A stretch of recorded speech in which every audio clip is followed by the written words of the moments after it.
Setelah aniaya bayinya hingga tewas membusuk, ibu ini malah pilih pergi berlibur. Eka Sari Yunihartini, 26 tahun, ibu di Wonocolo, Surabaya, Jawa Timur, yang tega menganiaya bayinya yang masih berusia 5 bulan hingga tewas.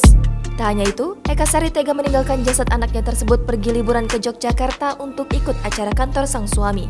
Eka Sari nekat menganiaya buah hatinya, ADO, hingga tewas lantaran merasa kesal karena korban terus menangis. Ia mengaku geram dan jengkel mendengar suara rengekan dan tangisan bayinya. Eka Sari juga sering menyiksa ibunya sendiri, ESB, jika melakukan kesalahan dalam mengerjakan pekerjaan rumah. Bahkan, ESB mengaku diancam akan dibunuh jika memberitahukan kondisi ADO yang sudah tewas karena dianiaya kepada orang lain. Kapolsek Wonocolo, Royke Hendrik Francisco mengatakan, aksi penganiayaan berujung tewasnya bayi 5 bulan itu bermula pada Selasa, 21 Juni 2022. Aksi kekerasan itu dilakukan pelaku usai memandikan korban. Nenek korban, ESB, baru mengetahui cucunya tewas saat akan memberi susu pada Kamis 23 Juni 2022 dini hari. Namun, ketika itu ia diancam Eka Sari agar tak memberitahukan kondisi ADO pada siapapun.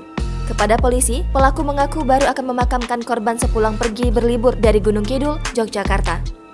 Diketahui pelaku ikut acara kantor suami ke Yogyakarta pada Jumat 24 Juni lalu hingga Minggu 26 Juni 2022. Tetapi ESB memutuskan untuk melapor ke kepolisian pada Sabtu 25 Juni 2022 malam karena diduga tak kuat mencium aroma busuk dari jasad cucunya. Dikutip dari tribunjatim.com, korban ditemukan dalam keadaan mengenakan kaos dalam dan popok. Korban kemudian dimakamkan pada Minggu pagi di lokasi pemakaman umum yang tak jauh dari rumah korban.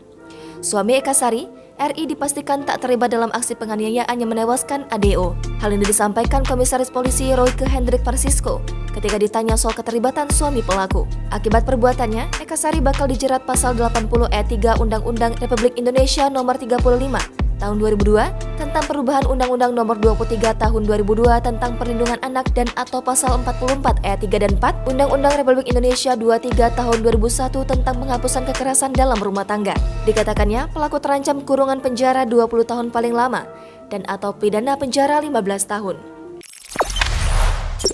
Jangan lupa subscribe, share, komen, dan like ya.